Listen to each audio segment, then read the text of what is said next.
विठाला विठाला विठाला विठाला विठाला विठाला विठाला विठाला विठाला विठाला विठाला कुंडलिका वरद हरी विठाल ज्ञानदेव तुकाराम पंढरीनाथ भगवान की जय माऊली ज्ञानेश्वर महाराज की जय जगद्गुरु तुकाराम महाराज की जय सद्गुरु जोग महाराज की जय संत श्रेष्ठ सोपान काका महाराज की जय विठाला विठाला विठाला विठाला विठाला विठाला विठाला विठाला देव आपल्या भक्तावर आलेली संकट किंबहुना आपल्या भक्ताच्या घरी काय काय कामे करतो. आपुलियाला जा धावे भक्ताची आकाजा. एखादी पतिव्रता स्त्री असेल, तिला जर साडी मिळाली नाही तर लाज तिची जात नाही बरं का, तिच्या पतीची जाते. तुका म्हणे नग्न भास तरी ते लाज स्वामीची. एखादी पतिव्रता स्त्री असेल, तिला जर व्यवस्थित तिच्या शरीर झाकण्याकरता कपडे मिळाली नाहीत, साडी मिळाली नाही, तर महाराज श्री संत तुकोबाराय सांगतात लाज तिची जात नाही, तिच्या पतीची जाते. तसं जीवन जगत असताना भक्ताला जर काही संकट आलं, भक्तावर काही दुःख कोसळलं, लाज भक्ताची जात नाही, देवाची जाते. आणि आपल्या देव इतका महाराज भगवान परमात्मा आपल्यावर प्रेम करत असतो, आपल्या भक्तावर प्रेम करत असतो. याच्याकरता मी तो अभंग म्हणून दाखवला. काय काय केलं महाराज? कबीराच्या मागे शेले विणण्याचं काम केलंय. दासीपुत्र कन्या विदुराच्या बक्षी, विदुरांच्या घरी कन्या खाण्याचं काम देवाने केलंय. महाराज जनाबाईच्या गौऱ्या विठ्ठल विठ्ठल म्हणत होत्या. काय सेवा आहे हे सगळं कामाला सांगायचंय. नामदेव महाराजांच्या घरामध्ये तर देवानं सेवा करावी महाराज. हे सगळं मांडत असताना सांगत असताना देव इतक्या खालच्या स्तराला येऊन आपल्या भक्ताची लाज राखण्याचं काम करत असतो. हे सांगायचा मुद्दा एवढाच की देवाच्या आवडीतून देव आपल्या भक्तावर किती प्रेम करतो. उदाहरण देताना फार गोड गोड देतात बरं का. सकल संत गातेमध्ये श्री संत जनाबाई महाराजांची 150 अभंग आहे. देव काय करतो आपल्या भक्तांकरता मला हे सांगायचंय. जनाबाई महाराज 14 माणसांचं काम करत होत्या आणि 14 माणसांचं काम करत असताना गंमत अशी झाली महाराज, त्या 14 माणसांच्या काम करण्याच्या नादामध्ये जनाबाई स्वतःच्या देहाकडे लक्ष देण्याकरता त्यांना वेळच मिळायचा नाही. जुन्या काळी महिलांना कामं भरपूर होती बरं का. नाही, जुन्या काळामध्ये खूप मेहनत होती. जुन्या काळामध्ये कष्ट हेच भांडवल आहे. म्हणून जुन्या काळची लोक जर गावाला दुसऱ्या गावाला निघाली ना, 20-20 किलोमीटर चालत असताना ती मागं पाहत नव्हते की एखादी गाडीला मी हात करून निघून जाईल. जुन्या काळी खरं तर महाराज तसा प्रवासच करावा लागत होता. परिणाम असा झाला, श्री संत जनाबाई महाराजांच्या डोक्यामध्ये उवा झाल्या, जगाच्या मालकाला काळजी पडली. सकल संत गाथेमध्ये प्रमाण फार गोड आहेत बरं का. महाराज फार गोड सांगतात.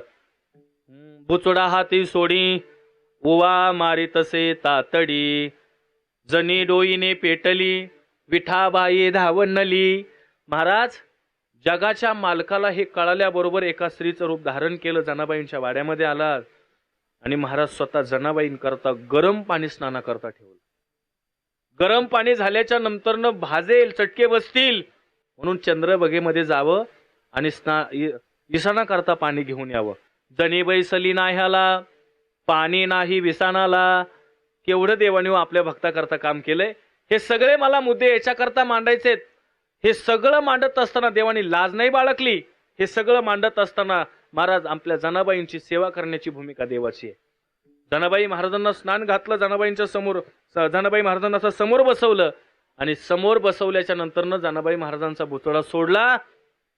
जगाच्या मालकानं एक एक ऊ मारण्याचं काम केलं. हे फार बघ, हे काय कोणत्या विद्यापीठात हे शिकवलं जात नाही, पण हे खेड्यापाड्यात आपल्याला पाहायला मिळतं महाराज. खेड्यापाड्यात पाहायला मिळतं. बऱ्याच वेळा उन्हाळ्याच्या सुट्टीमध्ये मुली गावाला आले का ते आजी त्यांच्या असतात ना, ते बोलवतात, ए तायडे इकडे.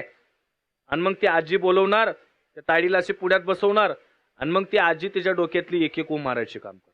त्यात बी फार गोड बरं का ना. ते काही कोणत्या युनिव्हर्सिटीत विद्यापीठात नाही ज्ञान, पण ते खेड्यागावात आपल्याला पाहायला मिळतं. विठाला विठाला विठाला विठाला विठाला विठाला विठाला विठाला विठाला विठाला विठाला विठाला. हे उवा मारण्याचं काम जगाच्या मालकानं माझ्या जनाबाईंच्या. हे सगळं मांडण्याची भूमिका एकच आहे महाराज. उवा मारण्याचं काम म्हणजे मोठा पुरुषार्थ नाही, पण भगवंत आपल्या भक्तावर किती प्रेम करतो हे याच्यातून सिद्ध होतंय. एखाद्या माणसाला जर मला वाटतं 1 लाख रुपये पगार असेल आणि तो 1,00,000 रुपये पगार असून सप्ताह करता किंवा गावातल्या एखाद्या समाज कार्याकरता तो जर 5,000ची पावती फाडत असेल तर हा त्याचा मोठेपणा आहे. पण मला वाटतं 5,000ची पावती फाडून सुद्धाही तो जर त्या गावात काय काम असेल तिथं टिकाव पावडं घेत असेल आणि स्वतःच्या हातानं ते काम करत असेल तर समजायचा हा त्याचा पुरुषार्थ आहे, हा त्याचा मोठेपणा आहे. मग हे सगळं मांडत असताना एकच सांगायचंय, देव आपल्या भक्तावर किती प्रेम करतोय हे देवाच्या आवडीतून सिद्ध होतंय. जीवाची आवड अज्ञान कळालं, देवाची आवड भक्तावर प्रेम किती कळालं, आणि सगळ्यात महत्वाचा मुद्दा आहे आता संतांची आवड. संतांच्या आवडीतून हेच सिद्ध होतंय की जीवन जगत असताना येणारा समाज आमच्याकडे पाहून जीवन जगणार आहे. आमची आवड सुद्धा चांगलीच असली पाहिजे. का असली पाहिजे? कारण येणारा समाज आमचा आदर्श घेऊन जीवन जगणार आहे. म्हणून संतांची आवड सांगताना श्री संत तुकाराम महाराज आजच्या प्रस्तुत अभंगामध्ये आपली अंतकरणातली आवड अभंगाच्या पहिल्या चरणात सांगतात. आवडे हे रूप गोजिरे सगुण, आवडे हे रूप गोजिरे सगुण, आवडे हे रूप गोजिरे सगुण, आवडे हे रूप गोजिरे सगुण, पाहता लोचन सुखावले, पाहता लोचन सुखावले, आता दृष्टी पुढे ऐसाची तुरा आहे, आता दृष्टी पुढे ऐसाची तुरा आहे. पाहता लोचन सुखावले, पाहता लोचन, पाहता लोचन, पाहता लोचन, पाहता पाहता लोचन सुखावले, आता दृष्टी पुढे ऐसा चतुराय, आता दृष्टी पुढे ऐसा चतुराय.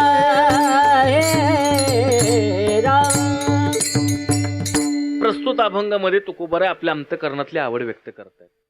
खरं तर या अभंगातून मला आत्ता एक सांगायचं आहे की खरंच आवड अंतकरणातली सांगत असताना आम्ही कोणाजवळ व्यक्त होतो हे सगळ्यात महत्वाची भूमिका आहे. आम्ही आता काय झालंय माहितीये का, आमचं मन मोकळं करण्याकरता, आमच्या अंतकरणातली आवड सांगण्याकरता आम्ही कुणाजवळ तरी जातोय, आम्ही तिथं व्यक्त होतोय. आमच्या अंतकरणातलं दुःख आम्ही कोणाजवळ तरी मांडतोय, मांडत असताना तो रडून ऐकतोय. पण गंमत अशी आहे, तिथून तो उठून गेला ना की दुसऱ्याजवळ जाऊन तो हसून आपली व्यथा मांडतोय. हे का मला मांडायचं? तुकोबारायांनी गावकीला आवड सांगितली नाही बरं का, भावकीला आवड सांगितली नाही. आवड मांडत असताना त्या स्वरूपाची आवड स्पष्टपणे देवाच्या पुढे सांगतात. देवा आवडे हे रूप. ही आवड का सांगायची आहे? त्याच्या मागचं कारण तुमच्या आमच्या जीवनामध्ये सुद्धा संकट येणार आहेत, तुमच्या आमच्या जीवनामध्ये सुद्धा दुःख येणार आहेत, आनंद येणार आहेत. फक्त व्यक्त होत असताना व्यक्तीसमोरची कोण हे पहा. कारण माणसांची सध्या मन संकोचित झालेत. सध्या माणसं टेन्शन मध्ये काय आहेत माहितीये का, दुसऱ्याचं चांगलं कसं काय चाललंय ह्याच्यामुळे टेन्शन मध्ये आहेत. जुन्या काळी एक असं मला ऐकायला म्हणजे वाचायला मिळालं, जुन्या काळी लोक पैशानं गरीब होते, मनानं श्रीमंत होते. जुन्या काळची लोक पैशानं गरीब होते, मनानं श्रीमंत होते. आता लोक पैशानं श्रीमंत झालेत आणि मनाने गरीब झालेत. मला वाटतं ह्या सगळ्या भूमिका मांडताना एक निश्चितपणानं श्री संत तुकाराम महाराजांची जी आवड आहे त्या आवडीतून एकच आदर्श घ्यायचा आहे. आदर्श का संतांचा घ्यायचा आहे माहितीये का? महाराज आदर्श घेत असताना सुद्धा कोणाचा घ्यायचा ही सगळ्यात महत्वाची भूमिका आहे. आदर्शाशिवाय माणूस तयार होतोच नाही. मला वाटतं एखाद्याला कलेक्टर व्हायचं असेल, IAS IPS व्हायचं असेल तर त्याने चांगल्या एखाद्या अधिकाऱ्याचा आदर्श घेतला पाहिजे. आदर्श संतांचा का घेतला पाहिजे? संतांचा आदर्शवतच जीवन तसं आहे. महाराज एक प्रसंग असा आहे, सद्गुरू जोग महाराज वारकरी शिक्षण संस्थेतले गुरुनाम गुरु वैकुंठवासी बंकट स्वामी महाराज, साधूचा आदर्श का घ्यायचा? कारण साधूचं जीवन कर्मप्रधान आहे. साधूचं जीवन कर्मप्रधान आहे. ते कर्म कशा करता करतात माहितीये का? येणारा समाज आमच्याकडे पाहून जीवन जगणार आहे. म्हणून आम्हाला चांगलं वागावं लागणार आहे. एखाद्या महाराजाला जर एकादशी असेल ना तर त्यांनी सोडायची नाही बरं का, त्या दिवशी रात्रीची सोडायची नाही, सकाळची सोडायची नाही.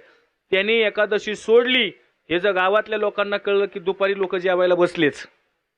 आदर्शवत जीवन आहे साधूच आहे, कर्मप्रधान जीवन साधूच आहे.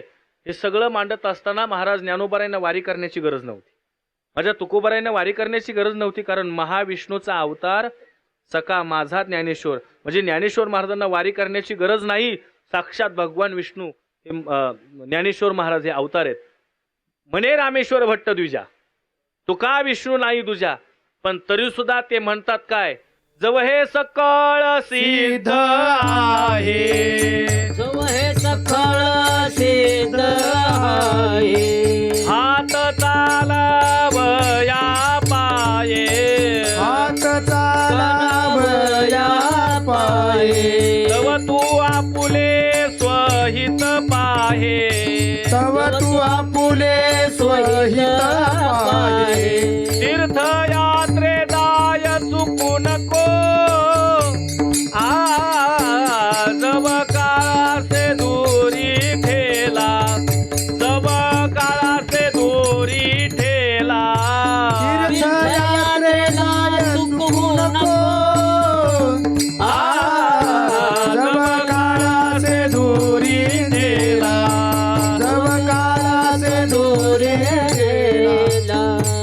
स्पष्ट महाराजांनी सांगितलंय, जीवन जगत असताना त्या संतांच्या माग चला, संत मार्गी चालती त्यांची लागो मज माती. अनेक प्रमाण सांगता येतील.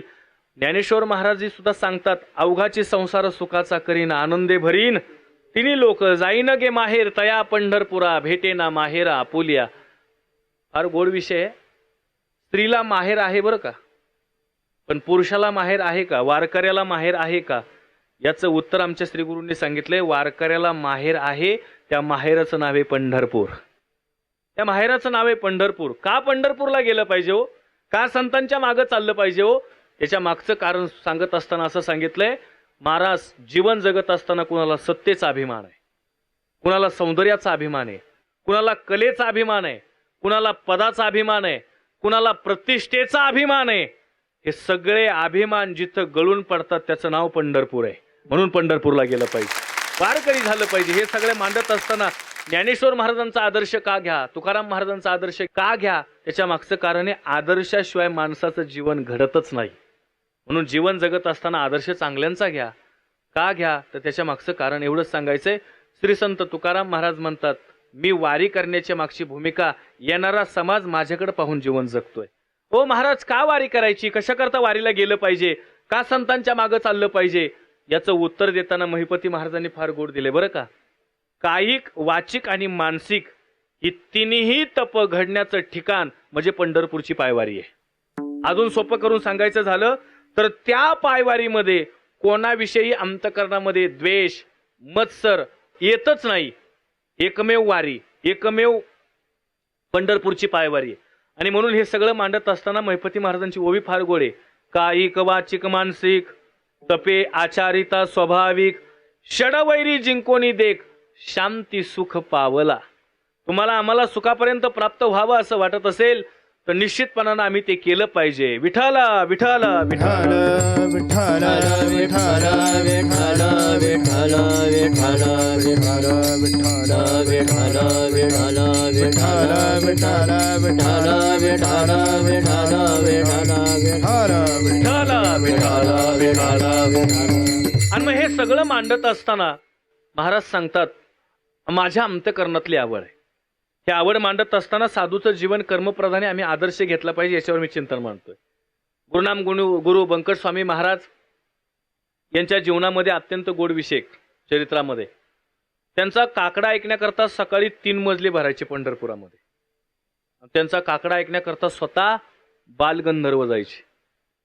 बालगंधर्व बंकट स्वामी महाराजांचा काकडा ऐकण्याकरता जायचे. आणि मला एवढीच भूमिका जाताना मांडायची की आदर्श घेताना सुद्धा साधूंचाच घ्या. का घ्या, त्याच्या मागचं कारण आहे, आमची जीवन क्रमण जे आहे ते व्यवस्थित व्हावं असं वाटत असेल तर आदर्श साधूचा असला पाहिजे. महाराज परमपूज्य डोंगरे महाराजांचं एक वाक्य बरं का, संतांचा संग का करा, पाण्याविना शोभा नाही नदीला, प्राणाविना शोभा नाही शरीराला, कुंकवाविना शोभा नाही सौभाग्यवती स्त्रीला, तसं सत्संगाविना शोभा नाही मानवी देहाला. मानवी देहाचं सोनं सार्थक करायचं असेल तर आम्ही संग केला पाहिजे. आणि मग हे सगळं मी कशा करता मांडतोय की तुकोबाराय आजच्या अभंगामध्ये सांगतात, आवडे हे रूप.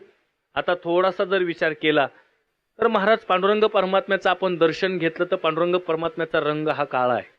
माझी भाषा नाही बरं का. ठाईचाची काळा अनादि बहु काळा. महाराज म्हणतात तो काळा रंग आहे आणि काळ्या रंगाला मार्केटमध्ये व्यावहारिक जीवनात किंमत नाही. कसं नाही तुम्हाला मी पटवून देतो. एखाद्या खेडोपाडी गावात किंवा एखाद्या मुलीला पाहण्याकरता एखादा मुलगा आला, पण तो मुलगा इतका काळा आहे, इतका काळा आहे की दिवसा बॅटरी लावून पाहावा लागेल, इतका काळा. पाहण्याचा कार्यक्रम झाला. पाहण्याचा कार्यक्रम झाल्याच्या नंतर तिच्या आईने त्याला विचारलं, ताई कसं काय बरं, पसंत वगैरे आहे का? ती ताई म्हटली, आई मी औषध खाऊन मरेल पण त्याच्याबरोबर लग्न करणार नाही. आईनं विचारलं ताई काय झालं ग? आई तो मुलगा दिसायला किती काळा आहे. म्हणजे मला एकच सांगायचंय, लौकिक जीवनामध्ये काळ्या रंगाला किंमत नाही. तसं काळ्या फळ्यावर तुमचं आमचं जीवन घडलंय तो भाग निराळा आहे बरं का. पण मला दृष्टांत देण्याकरता हे उदाहरण घ्यायचंय. काळ्या फळ्यावर तुमचं आमचं जीवन घडलंय ना, तिथं आपण अ ला काना आ ई हे शिकलोय म्हणून तर आपण आता इथपर्यंत आहेत. पण उदाहरणाकरता मलाही बोलायचंय. आई तो दिसायला किती काळा आहे. मला एकच मुद्दा मांडायचा आहे, तो मुलगा काळा दिसायलाय म्हणून तो आम्हाला आवडत नाही. मग ठाईचाची काळा अनादि बहु काळा, जर तो देव काळा असेल तर तुकोबाराय आवडे हे रूप गोजिरे सगुण कसं काय म्हणतात याचं थोडं चिंतन करावं लागेल. मुलगा काळा आहे म्हणून आवडत नाही आणि देव सुद्धा काळाच आहे. मग तुकोबाराय छातीला हात लावून सांगतात आवडे हे रूप. याच्या मागचं कारण एकच आहे. मला याच्या पुढचं उदाहरण द्यायचंय. एखाद्या मुलीला मुलगा बघायला आला की तो काळा आहे म्हणून ती नाकारतीये. पण महाराज एखाद्या मुलाला आईनं जन्म दिला आणि जन्म दिल्याबरोबर ते जर मुलगा काळं असेल, ते मुलगा जर उन्हात बसलं ना तर आई म्हणते बघा माझा सोन्याचा तुकडा कसा बसलाय. आता बोला, आता मुलगा काळाच आहे पण आईची भावना बघा काय आहे, म्हणते सोन्याचा तुकडा. याच्यावर आई थांबत नाही. आई म्हणते बघा माझा वाघ कसा बसलाय. त्या वाघाचं जर वर्णन केलं ना तर दोन्ही डोळ्यातून चिपडा आलेले, नाकातून गंगा जमुना अरबी समुद्रावर आलेल्या असला वाघ आहे तो महाराज. त्या वाघाकडे पाहिलं तर 8 दिवस जेवण जात नाही असला वाघ आहे. पण तरी सुद्धा आईची भूमिका एकच, काय माझा वाघ, माझा सोन्याचा तुकडा. आता बोला, मगाशी मुलगा काळा होता आवडत नाही आणि आता मुलाला जन्म दिलाय, आई म्हणते माझा सोन्याचा तुकडा आहे. एक बोलू का वाक्य, मुलगा काळाच आहे, सोन्याचा तुकडा आणि सुंदर म्हणण्याकरता आई व्हावं लागतंय, आई व्हावं लागतंय. पण मी इथं थांबणार नाही, मला ह्याच्या पुढचं वाक्य बोलायचंय. मुलगा काळाच आहे, सुंदर म्हणण्याकरता जसं आई व्हावं लागतंय ना, तसा देव सुद्धा काळाच आहे, सुंदर म्हणण्याकरता जगद्गुरु तुकाराम महाराज व्हावं लागतंय. ज्या दिवशी तुम्ही जगद्गुरु तुकोबारायांच्या दृष्टीतून पाहाल, ज्या दिवशी तुम्ही नामदेव महाराजांच्या दृष्टीतून पाहाल, ज्या दिवशी तुम्ही श्री संत जनाबाई महाराजांच्या दृष्टीतून पाहाल, त्या दिवशी तो देव तुम्हाला आवडल्याशिवाय राहणार नाही. अहो तो देव कसा आहे माझी भाषा नाही. तुकोबाराय म्हणतात पाहिन श्रीमुख आवडीने, तुका म्हणे माझे हेची सर्व सुख, तुका म्हणे माझे हेची सर्व सुख. वा बोला, म्हणे माझे सर्व सुख, तुका म्हणे माझे सर्व सुख, सुख, तुका म्हणे माझे हेची सर्व सुख, तुका म्हणे माझे हेचे सर्व सुख, म्हणे माझे सर्व सुख, तुका म्हणे माझे सर्व सुख. पाहिन श्रीमुख आवडीने, पाहिन श्रीमुख आवडीने, हा पाहिन श्रीमुख आवडीने, तुळसी हार गळा कासे वा, वा, जय हो. पितांबर, तुळसी हार गळा कासे पितांबर, पाहिन श्रीमुख आवडीने, पाहिन श्रीमुख आवडीने, वा वा, पाहिन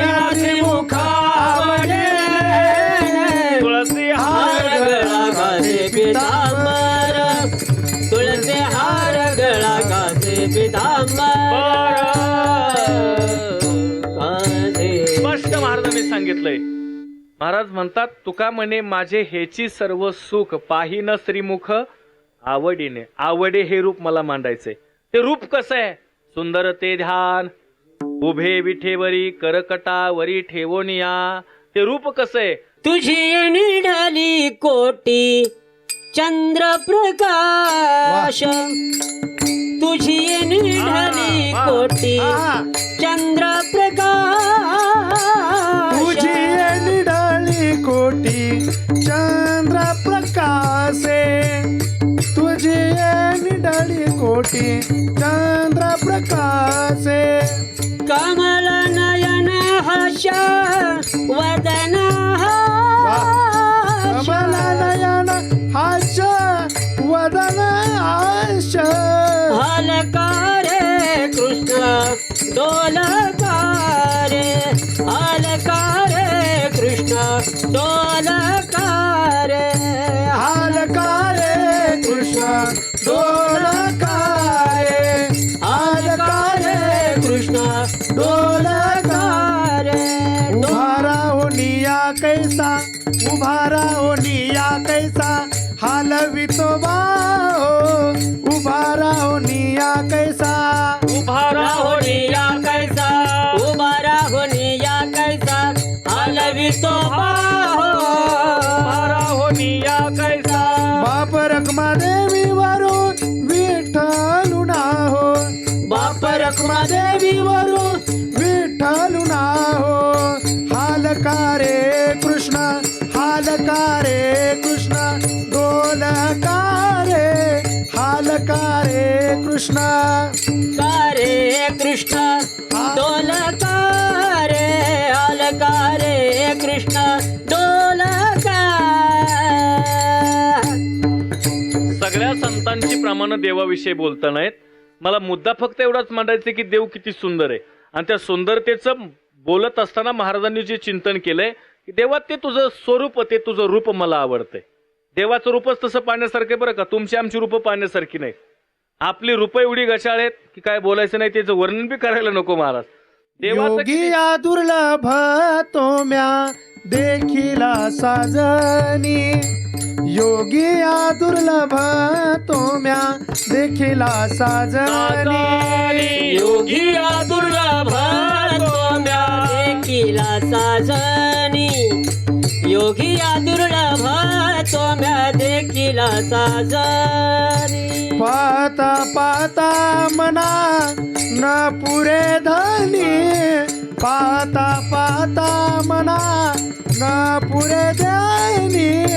देखिला देखिला महिम्या देवाचा देव, देखिला देखिला महिम्या देवाचा देव. पाहता पाहता मना न पुरे धनी, पाहता पाहता मना न पुरे धनी.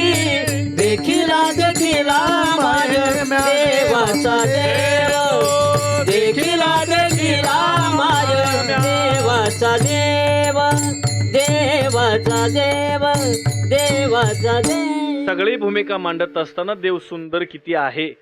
त्या श्रीमुखाचं वर्णन करत असताना महाराज सांगतात तो राजस सुकुमार आहे. त्याचं चिंतन मांडत असताना ते पाहिल्यानंतर मनाला समाधान वाटतंय. म्हणून हे सगळं चिंतन मांडत असताना महाराज मंगलाचरणामध्ये आलेलेच अभंग फार गोड आहेत. त्या देवाचं स्वरूप रूप पाहिल्यानंतर काय होतंय? नामदेव महाराजांचं अभंग फार गोड आहे. अनंत जन्मीचे विसरलो दुःख पाहता तुझे मुख पांडुरंगा. हे सगळं का मांडायचंय महाराज? तुम्हाला आम्हाला विसर पडावा असं वाटत असेल, आपले दुःख क्षणात नष्ट व्हावे असं वाटत असतील, तर त्या देवाचं रूप तसं आहे. त्या देवाचं रूप पाहिल्याबरोबर चांगले चांगले भुलून गेलेत महाराज. महाराज त्या देवाचं दर्शन झालं, देवाचं रूप पाहिलं. आणि तुकोबाराय सांगतात एक गोपिका दही दूध विकण्याकरता गेली, पण डोळ्याने पाहिल्याबरोबर क्षणामध्ये ती प्रपंच विसरून गेली. डोक्यावर दही दूध ताकलोनी विसरून गेली. कोणी एकी भुलली नारी विकिता गोरस घ्या म्हणे हरी, देखिला डोळा बैसला म्हणी तोची वदनी उच्चारी.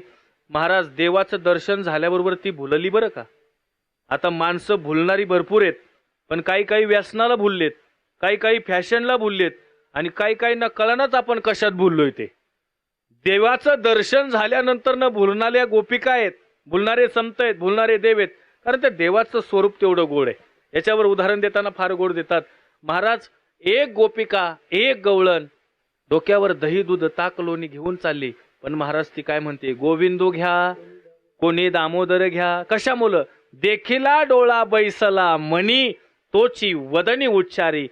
डोळ्यानं पाहिलं कुणाचं? देवाचं स्वरूप, आणि स्वरूप देवाला पाहिल्याबरोबर क्षणामध्ये विसरून गेली. म्हणून तुकोबारायांनी महाराज, तुकोबारायांचं जीवनचरित्र जर पाहिलं ना तर स्पष्ट सांगितलंय, स्त्रियांचा तो संग नको नारायणा, काष्टाया पाषाणा मृत्युकेच्या. महाराज तुकोबाराय ज्यावेळेस भंडाऱ्या डोंगरावर भजन करत होते, भामचंद्र डोंगरावर भजन करत होते, एक स्त्री तुकोबारायांजवळ जाते. तुकोबारायांची भाषा आहे, पराव्या नारी माऊली किंवा रुखमाई समान, जायो माते न करी सायास, आम्ही विष्णुदास तैसे नव्हे. मी का म्हटलं माहितीये का, चांगल्यांचा आदर्श घ्या. कारण छत्रपती शिवाजी महाराज जे घडले ना, ते छत्रपती शिवाजी महाराज घडण्याच्या मागचं कारण श्री संत तुकाराम महाराज येथे लक्षात असू द्या. हा, ज्यावेळेस रायगडवरनं छत्रपती शिवाजी महाराज बेळगावला चालले होते, जात असताना महाराज मध्ये एक सावित्रीबाईंचा किल्ला होता, आणि हिरोजी फर्जन नावाचा मावळा त्यांची व्यवस्था करण्याकरता पुढे निघून गेले होते. त्यांना असं वाटलं जाता जाता काय करावं, म्हणून त्यांनी तो किल्ला काबीज केला, त्या स्त्रीला आपल्याजवळ बंदिस्त केलं आणि घेऊन पुढे गेले. गेल्याच्या नंतर छत्रपती शिवाजी महाराज तिथं पोहोचले. पोहोचल्यानंतर त्यांना कळालं की आपल्या मावळ्यांनी एका स्त्रीला अटक केलीये, किल्लेदाराला अटक केलीये, आणि तो किल्ला असणारा भुईकोट किल्ला आपल्या राज्यामध्ये, आपल्या असणाऱ्या स्वराज्यामध्ये आणलेला आहे. हे ज्यावेळेस कळालं ना, त्यावेळेस छत्रपती शिवाजी महाराजांना त्या गोष्टीचा राग आला. का आला माहितीये का? कारण आपली शिकवण अशी नाही एखाद्या स्त्रीवर हात उचलायचा, एखाद्या स्त्रीला अटक करायची. ही शिकवण छत्रपती शिवाजी महाराजांची नाही, तर एखाद्या स्त्रीला मदत करायची, मदत नाही, त्या स्त्रीमध्ये आई आणि बहीण पाहण्याची शिकवण म्हणजे छत्रपती शिवाजी महाराजांची शिकवण आहे. हे सगळं मला मुद्दे का मांडायचे? संस्कार, पराविया नारी रुखमाई समान, हे सांगताना तुकोबारायांनी सांगितलं, नाही आई, तू का म्हणे तुझं पाहिजे भ्रतार, तरी काही नर थोडे झाले. तुला ते पाहिजे असेल तर जगामध्ये नर भरपूर आहेत. फक्त भूमिका एकच मांडायची आहे. जे तुकोबाराय स्त्रीविषयी एवढं बोलतायत, ते तुकोबाराय एका गोपिकेचं वर्णन करतायत. कशामुळं? कारण त्या देवाचं रूप पाहिल्यानंतर ती गोपिका प्रपंचाला विसरली म्हणून. हे मला का मांडायचंय माहितीये का? लोक भुललेत. हे भुलणं सांगितलं तर काही लोक व्यसनाला भुललेत, काही फॅशनला भुललेत. आणि प्रगती व्हावी असं वाटत असेल तर विचाराशिवाय पर्याय नाही. हे सगळं मांडत असताना काही माणसं तर एवढी फॅशनच्या आहारी गेलेत, काही माणसं एवढी व्यसनाच्या आधीन गेलेत. एक माणूस दारू प्यायचा, इतका दारू प्यायचा की त्याची बायको कंटाळली, आणि योगायोगानं पेपरला बातमी आली, शेजारच्या गावात दारूने 25 लोक मेले. 25 लोक मेले म्हटल्यानंतर तिला पेपरला बातमी मिळाली. तिला एवढा आनंद झाला, ती पटकन आली, अहो ऐकलत का, दारू सोडा, दारूने. बरं, दारू ही अशी गोष्ट आहे महाराज, ती स्वतःची तर इज्जत घालवतेच, पण आपल्या कुटुंबाची इज्जत घालवते, आपल्या परिवाराची इज्जत घालवते. दारू तुम्ही पिता, पण ती दारू अशी आहे की ती तुमची इज्जत पिते. हे सगळं का मला मांडायचंय? एकच फक्त, महाराज तिनं सांगितलं बघा दारूने किती वाईट झालंय, पण 25 लोक शेजारच्या गावात मेलेत. त्यांनी तो पेपर वाचला, आणि वाचल्याच्या नंतर तो एका सेकंदात म्हणला, आजपासून बंद. म्हणल्यावर तिला एवढा आनंद झाला, ती गावात गेली, 1.25 किलो पेढे आणले, त्या चाळीमध्ये वाटायला लागली. यांनी पाहिलं, अरे बापरे, ही तर पेढे वाटतीये. पेढे वाटण्याच्या मागचं कारण काय? अहो तुम्हीच तर म्हणलात ना बंद. अगं वेडे जवळ आहे. बंद म्हणजे काय? दारू बंद नाही, पेपर बंद. म्हणजे ह्या सगळ्या गोष्टी का मला मांडायच्यात? ही व्यसनाच्या अधीन गेलेली लोक आहेत. भुलणं सांगायचंय मला महाराज. जीव सुद्धा भुललाय, विषयाला विषय ओढी हे प्रस्तावने झालंय. भुलले जीव आता कोण करीले याचे किव, नुपजे नारायणी भाव पावनी ठाव नरदेही. हे सगळं मांडताना मला एवढंच मांडायचंय, देवाचं स्वरूप पाहिल्याबरोबर त्या गोपिका सुद्धा भुलल्या. महाराज हे सांगताना, पाहिलिया वेद लावी बैसे जीवी झडवणी. हे सगळं चिंतन मला का मांडायचंय? त्या देवाचं रूपच इतकं गोड आहे. आणि म्हणून तुकोबाराय सांगतात, देवा आवडे हे रूप गोजिरे सगुण, पाहता लोचन सुखावले. मनाला समाधान सुख वाटलंय, याची प्रमाण फार गोड आहेत बरं का. पाहता श्रीमुख सुखावले सुख, डोळ्याची भूक नवजे माझ्या, माझ्या डोळ्यांना आता इतकी भूक लागली की देवा तुझ्या रूपाशिवाय आता मी दुसरं काय पाहूच शकत नाही. त्यामुळे देवा काय कर, अभंगाचं दुसरं चरण. अज दृष्टी भोडे ऐसा चतुराये, आता दृष्टी भोडे ऐसा चतुराये, आता दृष्टी पुढे ऐसा चतुराहे, आता दृष्टी पुढे ऐसा चतुराहे, आता दृष्टी भोडे ऐसा चतुराये, आता दृष्टी भोडे ऐसा चतुराये, आता दृष्टी पुढे ऐसा चतुराहे, आता दृष्टी पुढे ऐसा चतुराहे.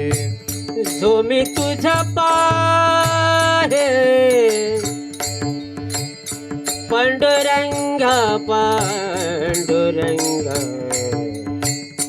जो मी तुझे पाहे राम राम,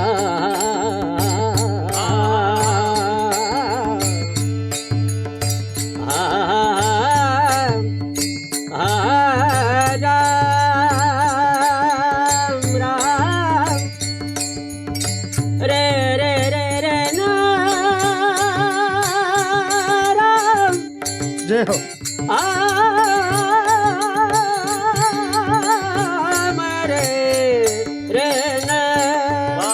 आता दृष्टी भोडे ऐसा चतुराये, आता दृष्टी भोडे ऐसा चतुराये. स्पष्ट महाराज सांगतात, आता दृष्टी पुढे ऐसा चतुर आहे, जो मी तुझं पाहे पांडुरंगा. थोडासा विचार केला, अभ्यास पाहिला तर आपण काही मालिकेमध्ये वेळोवेळा शब्द आलाय बरं का, आणि काही मालिकेमध्ये पांडुरंगा शब्द आलाय. पण आमच्या श्रीगुरूंनी असं सांगितलंय, वेळोवेळा आणि पांडुरंगा एकच मानायचं. का माहितीये का, वेळोवेळा पांडुरंगाशिवाय दुसरं रूप पाहण्यासारखं नाहीच, म्हणून वेळोवेळाही तेच होतंय आणि पांडुरंगाही तेच होतंय. मग देवा हे रूप काय कर, आता दृष्टी पुढे ऐसा चतुर आहे. आता हे चालू वर्तमान काळातला शब्द आहे. आता शब्द कधी येतो सगळ्यांना माहिती आहे, पहिला विषय संपतो आणि दुसऱ्या विषयाची सुरुवात, याच्यामधली जो जॉईंट आहे ना त्याला म्हणायचं आता. गोड ज्ञानेश्वर महाराजांनी सांगितली, पसायदान सुद्धा श्री गुरूंकडून मागायचंय, पण त्याच्या मधला जो जॉईंट आहे ना, आता विश्वात्मके देवे येणे वागयज्ञ तोषावे, तोषोनी मज द्यावे पसायदान हे. म्हणून मला वाटतं आता दृष्टी पुढे सांगत असताना, देवा ते तुझं रूप मला आवडतंय, त्याच्यामुळे आता हे रूप माझ्या समोर कायम स्वरूपी राहू दे. आता दृष्टी पुढे ऐसा चतुर आहे, जो मी तुझ पाहे पांडुरंगा. विठोबा रखुमाई, विठोबा रखुमाई, विठोबा रखुमाई, विठोबा रखुमाई, विठोबा रखुमाई, विठोबा रखुमाई, विठोबा रखुमाई, विठोबा रखुमाई, विठोबा रखुमाई, विठोबा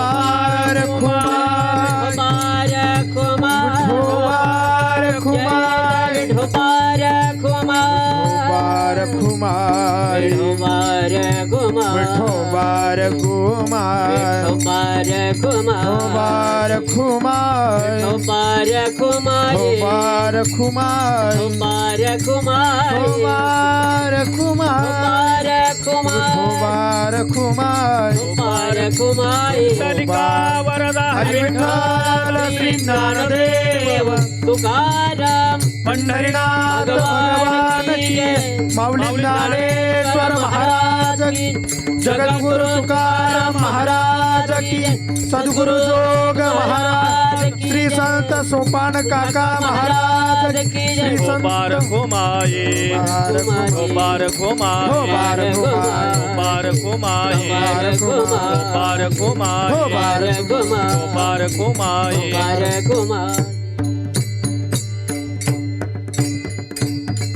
आता दृष्टी पुढे ऐसा चतुर आहे, आता दृष्टी पुढे ऐसा चतुर आहे, जो मी तुझ पाहे पांडुरंगा. महाराज आजच्या अभंगामध्ये सांगतात, त्या मनाला सुद्धा त्या पांडुरंगाची गोडी लागली. देवाचं रूप आवडण्याकरता पहिलं मन तिथं स्थिर करावं लागते. लांचावले मन लागलीसे गोडी ते जीवेन सोडी आयुष्य झाले. पण या मनाची गंमत अशी आहे महाराज, या मनाला आपण चांगलं काही देण्याला करता गेलो की मन तिथं थांबत नाही. चला ना कीर्तनाला, तुम्ही व्हा पुढं, मी आलो मागून. येत नाहीत लोक कीर्तनाला. मनाची गंमत अशी आहे महाराज, या मनाने चांगल्या चांगल्याला नाडलं गेलंय. काय काय करीतो या मना परी नायके नारायणा, करू नये त्याची करी विवंचना, पतना नेहू आधारिले. मला हे सगळं का सांगायचंय महाराज, मन अशी गोष्ट आहे, मान अपमान मनाची लक्षणे, मन लावा एकांती साधू संगी. तुकोबारायांनी स्पष्ट सांगितलंय, मान आणि अपमान ठरवणारं तुमचं मनच आहे. एखाद्या वेळेस जर कुठल्या गावामध्ये गेलं आणि एखाद्याने सत्कार केला नाही, तुमचं मन म्हणतंय बघ त्याने जाणून बुजून तुझं नाव घेतलं नाही. बघा मन किती आहे, म्हणजे मनच सुचवतंय बरं का. मन जे चिंतन करतंय ना, ते वैरी सुद्धा चिंतन करत नाही, असं महाराजांची भाषा आहे. मन जे ठरवतंय ना, ते वैरी सुद्धा ठरवत नाही असे. हे मनच सांगतंय बघ जाणून बुजून तुझं नाव घेतलं नाही. वा वा वा वा, काय महाराज माझं कौतुक केलं, काय लोकांनी माझं गुणगान गायलं. कोण म्हणते माहितीये का, मन. हे मन असे, तुम्ही जेवढं चांगल्या ठिकाणी लावण्याचा प्रयत्न कराल तिथनं ते माघारी येतंय. तुकाराम महाराज म्हणतात, त्या मनाला मी काय केलं, डायरेक्ट देवाच्या चरणावर स्थिर केलंय. परिणाम काय झाला, आता कोठे धावे मन तुमचे चरण देखील या. महाराज स्पष्टपणे सांगतात, माझ्या मनाने भगवान परमात्म्याच्या चरणावर स्थिर केल्याचा परिणाम काय झाला, भाग गेला, शिन गेला, अवघा झाला आनंद. म्हणून तुमच्या आमच्या जीवनामध्ये सुद्धा आनंदाची गोडी प्राप्त व्हावी असं वाटत असेल, लांचावले मन लागलीसे गोडी ते जीवेन सोडी आयुष्य झाले. आणि म्हणून देवा, माझी एवढीच इच्छा आहे, माझ्या मनाला माझ्या दृष्टीला ते तुझं रूप आवडतंय, आणि म्हणून आता त्याच्यामध्ये बदल करण्याचा प्रयत्न करू नको. ही माझी आळी आहे अभंगाचं शेवटचं चरण. तुका म्हणे आम्ही मागावी लढिवाळी, तुका म्हणे आम्ही मागावी लढिवाळी, तुका म्हणे आम्ही मागावी लढेवारी, तुका म्हणे आम्ही मागावी लढेवारी, तुका म्हणे आम्ही मागावी लढिवाळी, तुका म्हणे आम्ही मागावी लढिवाळी, तुका म्हणे आम्ही मागावे लढेवाले, तुका म्हणे आम्ही मागावी लढेवा. पुरवावी आळी माया बापा, आवी आळी माया बापा, आता दृष्टी पुढे ऐसा चतुर आहे, आता दृष्टी पुढे ऐसा चतुरा.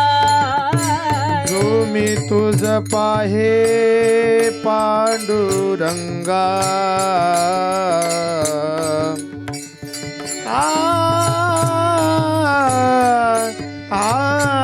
जो तुझ पाहे पांडुरंगा, जो मी तुझ जय हो. पाहे पाहे पांडुरंगा, जो मी तुझे पाहे राम मेरे, जो मी तुझे पाहे, जो मी तुझ पाहे पांडुरंगा, जो मी तुझ पाहे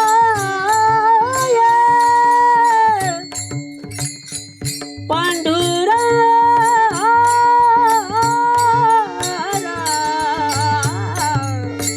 जो मी तुझ पाहे, जो मी तुझ पाहे पांडुरंगा, आता दृष्टी पुढे चतुर आहे, आता दृष्टी पुढे चतुर आहे, चतुर, चतुर. तुका म्हणे आम्ही मागावी लढीवाळी पुरवावी आळी मायबापा. महाराज सांगतात मायबापा एवढीच माझी आळी म्हणजे इच्छा, एवढीच इच्छा आहे काय, हे रूप तुझं मला आवडतंय आणि एकच कर आता दृष्टी पुढे ऐसाचे तुर आहे जो मी तुझ पाहे पांडुरंगा. ज्ञानेश्वर माऊली ज्ञानराज माऊली तुकाराम. ज्ञानेश्वर माऊली ज्ञानराज माऊली हा ज्ञानेश्वर माऊली ज्ञानराज माऊली तुकाराम. ज्ञानेश्वर माऊली ज्ञानराज माऊली बोलिलेले कुरे वेडी वाकोडे उत्तरे करा क्षमा अपराध मा विठ्ठल जय जय विठ्ठल. विठ्ठल जय जय विठ्ठल हा विठ्ठल जय जय विठ्ठल. विठ्ठल जय जय विठ्ठल बोलिलेले कुरे वेडे वाकोडे उत्तरे करा क्षमा अपराध महाराज नैवा नाही उच्चारिला अधिकार म्या फुला करा क्षमा अपराध महाराज तुका म्हणे ज्ञानेश्वरा राखा पाया पैकिंग करा.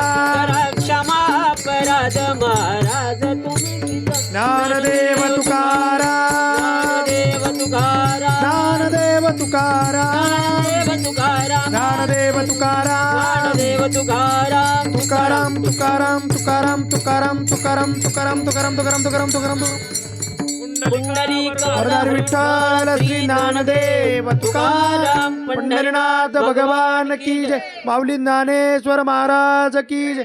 जगद्गुरु तुकाराम महाराज की जय. सद्गुरु जोग महाराज श्री संत सोपान काका महाराज छत्रपती शिवाजी महाराज की धर्मवीर संभाजी महाराज सब संतन की जय.